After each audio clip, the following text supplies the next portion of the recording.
signature, a vote, a law enacted. These are the procedural heartbeats of a nation. We record them as progress. We point to them as proof the system works. But what if the system's greatest failures are recorded in these very same moments? Not in the riot or the disaster, but in the committee room and the signing ceremony. What happens when the law itself is the mistake? January 16th. It's not a date that echoes in the public memory like July 4th or December 7th. No famous battles began. No great leaders were lost. Yet, on this day, across decades of the 20th century, the United States made a series of deliberate legislative choices that would warp the very fabric of our society in ways we are still struggling to comprehend.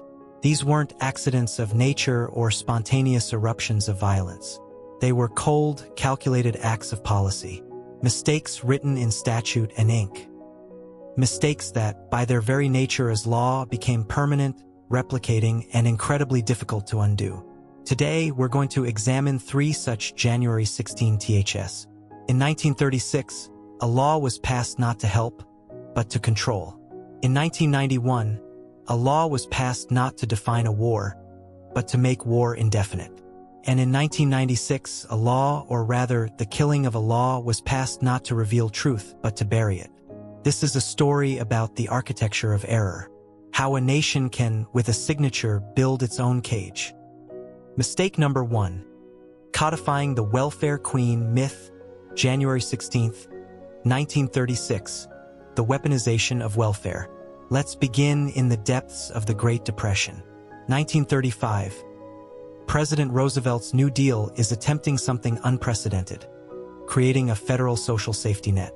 One cornerstone is aid to dependent children, or ADC, money sent to states to help support poor children, often those who had lost a father.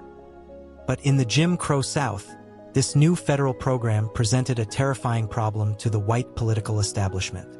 For the first time, significant federal money would flow directly into local communities, and some of it might end up in the hands of black families. This threatened the entire economic and social order built on black subjugation and poverty. The state of Mississippi faced this dilemma most acutely. How could they take the federal money while maintaining absolute control over who benefited from it? Their solution wasn't just administrative cruelty. It was legislative genius of the most sinister kind. The 1936 Mistage, the Suitable Home Law. On January 16, 1936, Mississippi Governor Hugh White signed into law the nation's first suitable home provision for ADC. The text was deliberately, brilliantly vague. It stated that aid could only go to children in a home that was suitable. And who decided what was suitable? The all-white, locally appointed County Welfare Board. There was no objective standard, no appeal process. Suitability could mean anything from the morality of the mother to the condition of the house to the simple, unspoken fact of the family's race. This law did 2 devastating things. First, it gave local racism the full force of state law. A black mother could be, and thousands were, denied aid because a white neighbor said she was immoral, or because a board member didn't like her attitude. Second, and this is critical, it perverted the original intent of the federal law at its point of implementation. Congress in Washington created ADC to help children. Mississippi law filtered it to control adults, specifically black adults. It transformed a social benefit into a tool of social policing. And this wasn't a Mississippi quirk. It was a blueprint. Within years, almost every southern state had adopted its own version. They had found the formula. Use local authority to sabotage national policy when that policy threatened the racial caste system. Consequences and legacy of the 1936 law. The immediate consequence was immense human suffering. Countless children went hungry, lived in deeper poverty, were denied stability because their homes, deemed unsuitable by bigots with legal authority. She has 80 names, 30 addresses, 12 social security cards. Her tax-free cash income is over $150,000. But the long-term consequence was even more corrosive. This locally enforced cruelty created the raw material for a national political myth. By the 1960s and 70s, politicians like Ronald Reagan weaponized isolated cases of fraud, blending them with the racist stereotypes nurtured by laws like Mississippi's to create the iconic welfare queen. This caricature, a black woman driving a Cadillac cheating the system, was a political atom bomb. It wasn't just about cutting welfare. It was about convincing a generation of Americans, including many working-class whites who benefited from other government programs, that any social spending was inherently corrupt, wasteful, and going to the undeserving. The January 16, 1936 mistake wasn't a poorly written law. It was a strategically written law. It taught us that the most powerful form of discrimination isn't a mob with a torch. It's a bureaucrat with a handbook. It embedded a poison into the root of the American welfare state. The idea that aid must be coupled with moral judgment. A poison that has sickened our politics and perpetuated systemic poverty for nearly a century. Mistake number 2. The open-ended war authorization, the blank check. January 16, 1991 *. January 1991. The world is watching a new kind of war. Smart bombs. A global coalition.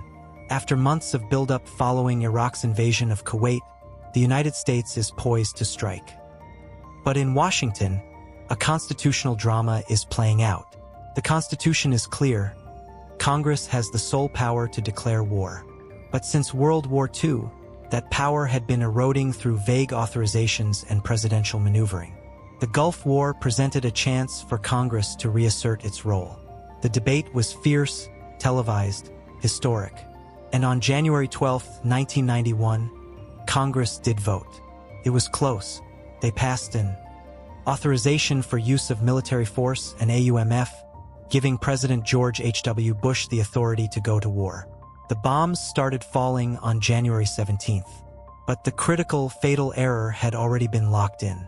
It happened 4 days earlier, on January 16, 1991, when the final, enrolled copy of that AUMF was prepared and certified. The mistake wasn't in voting for war. The mistake was in the specific, lazy, dangerous words they used to do it. The 1991 mistake, the Perpetual AUMF. Let's read the core authorization. It says the president is authorized to use force to, and I quote, restore international peace and security in the area. End quote. Now let's play a game of what's not there. As she speaks, red text stamps itself over the phrase. No expiration date. No geographic limit beyond the area.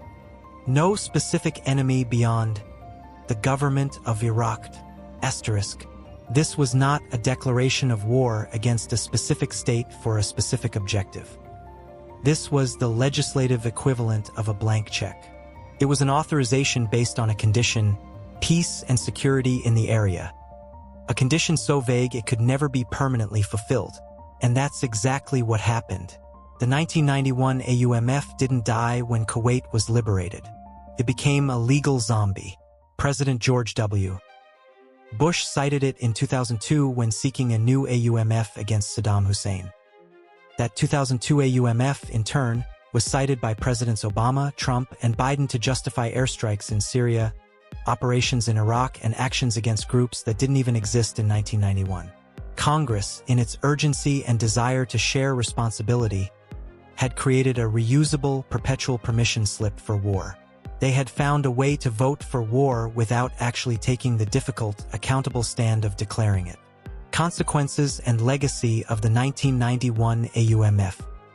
The consequence of this January 16th mistake is nothing less than the functional nullification of a core constitutional safeguard. The founders gave the war power to Congress, the branch closest to the people, precisely to make going to war difficult, debated, and deliberate. The 1991 AUMF and its successors flipped this on its head. They made war the easy default option for the executive branch. They created the legal architecture for the forever wars. A teenager enlisting today was not born when this law was passed, yet it can still be used to send her into combat. The lesson here is about legislative cowardice disguised as compromise.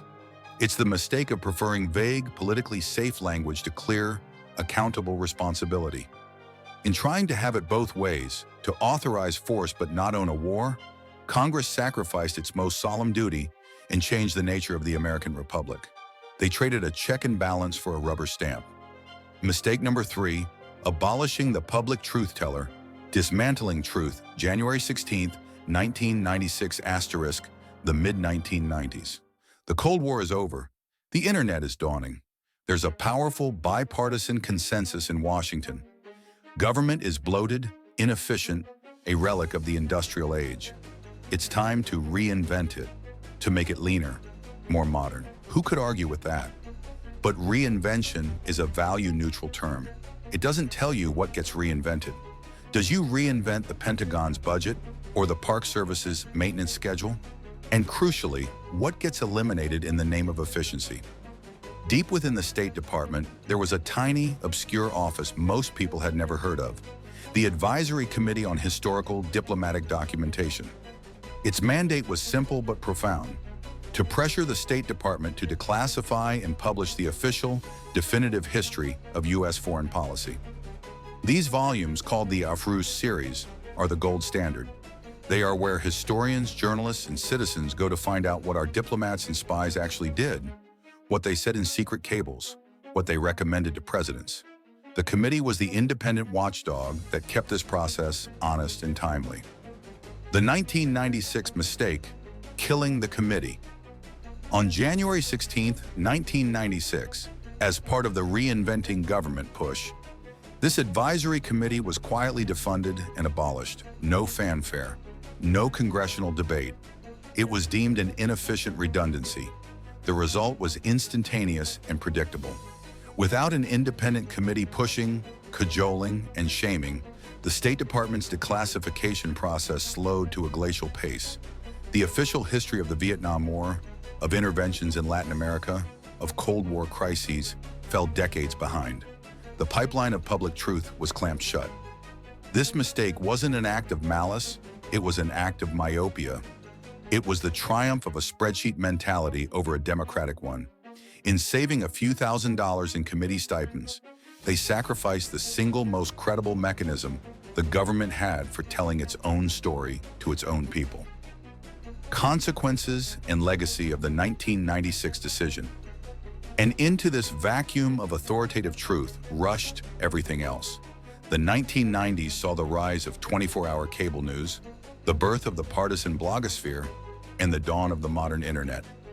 Without a timely, credible official record to reference, every conspiracy theory, every partisan narrative, every piece of deliberate disinformation found fertile ground. How can you debunk a lie about what happened in Nicaragua in 1985 when the government's own documents on it are still locked away until 2025? The January 16, 1996 mistake didn't create our crisis of truth, but it disarmed the government in the face of that crisis. It voluntarily gave up the most powerful tool for building a shared factual reality. When you abolish the guardians of the official record, you aren't just streamlining bureaucracy. You are dissolving one of the essential glues that holds a complex democracy together: agreed upon facts about the past. Conclusion: 3 January 16th. 3 laws or unlaws. On the surface, a state welfare rule, a war authorization, a bureaucratic elimination. But look deeper and you see a pattern, a blueprint for how a modern nation hardens its errors into its own infrastructure. 1936 shows us the mistake of localizing prejudice. You bake bigotry into the administrative code, where it replicates quietly for generations, shaping national politics from the ground up. 1991 shows us the mistake of vague authority. You use ambiguous language to avoid accountability, and in doing so, you grant limitless power. You make the exception, perpetual war, into the rule. 1996 shows us the mistake of prioritizing efficiency over integrity. You dismantle a safeguard to save pennies, and you bankrupt the public trust. You create a vacuum where truth becomes optional. These aren't dramatic mistakes. They are quiet, procedural, legal ones. They are the kinds of mistakes that don't make the front page the next day, but that dictate the headlines for decades to come. They remind us that the most dangerous room in America is not the war room, but the drafting room. The most dangerous weapon is not a missile, but a clause. Final thought. History's warning from these 3 January 16ths is this: democracy is not just threatened by dramatic coups or foreign invasions. It is eroded brick by brick in the unglamorous work of legislation and administration. Our vigilance, therefore, cannot just be for the shocking headline. It must also be for the dense bill, the obscure committee vote, the government efficiency report. So I'll leave you with this question. Which of these architectural mistakes, the weaponized law, the blank check law, or the truth-suppressing law, do you see being replicated in our politics today? What quiet clause, what piece of streamlining might our descendants point back to as their January 16th? Your thoughts, as always, are the most important part of this conversation. Share them in the comments below. If this deep dive into the machinery of error resonated with you, please help others find it by liking, subscribing, and sharing. Thank you for watching and for thinking deeply.